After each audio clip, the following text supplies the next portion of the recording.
ago, in 1945, the Second World War came to an end. Hitler's Third Reich was destroyed, and the world saw the crimes the Nazis were trying to hide. When the gates of Auschwitz and Dachau and Birkenau and Buchenwald opened, and people saw the emaciated children, the bodies of the starved, the millions who had been murdered and tortured to death.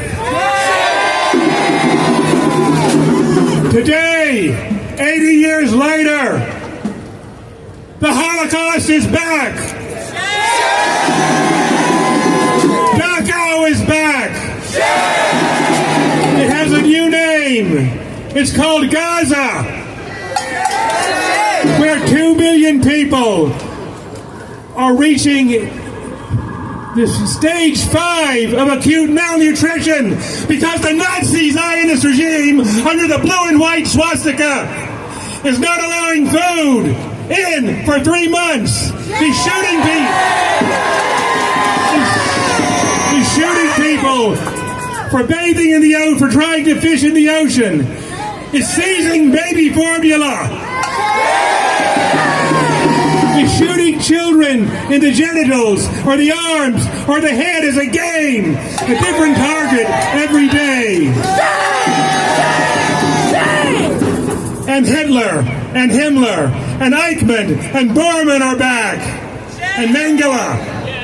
Their names are not only Netanyahu and Gallant, but Donald Trump and Vance and Lindsey Graham and Chuck Schumer and Kristen Gillibrand and Hakeem Jeffries and every leader of every political parties who votes to send tens of billions of dollars to commit this Holocaust. Before October 7th, the U.S. was sending Israel, the so-called racist state of Israel, $5 billion a year. In the past 20 months, they've spent $40 billion. So don't say they don't want a genocide. Their goal is simple. Their goal is clear. The extermination of the people of Palestine.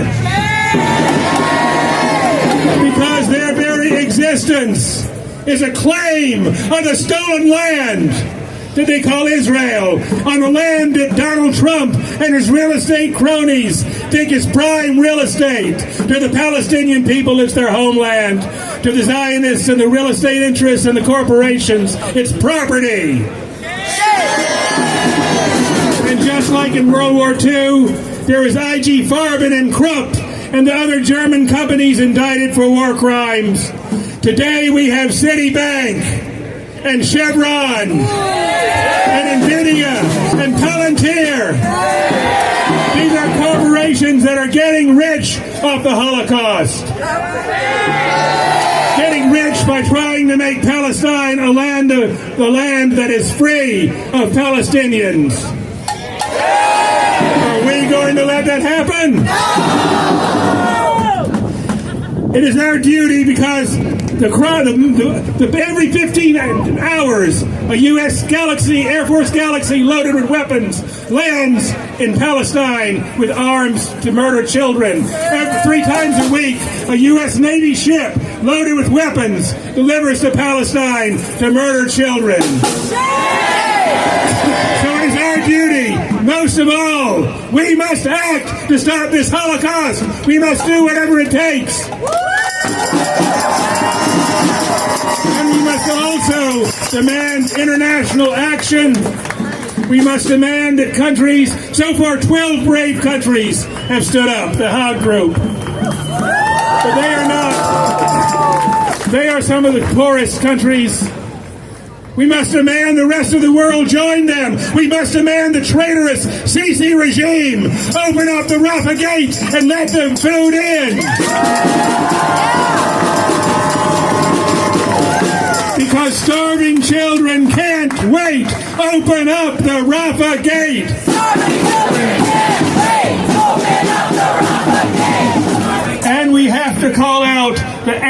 regimes, the monarchies in the Gulf that pour trillions into the U.S. war machine. Why should the genocide stop? As long as the tribute keeps coming in, this Holocaust will continue. As long as it's profitable, unless we can make it unprofitable, unless we can stop it, we've got to be in the streets again and again and again and think of everything we can do to stop this genocide.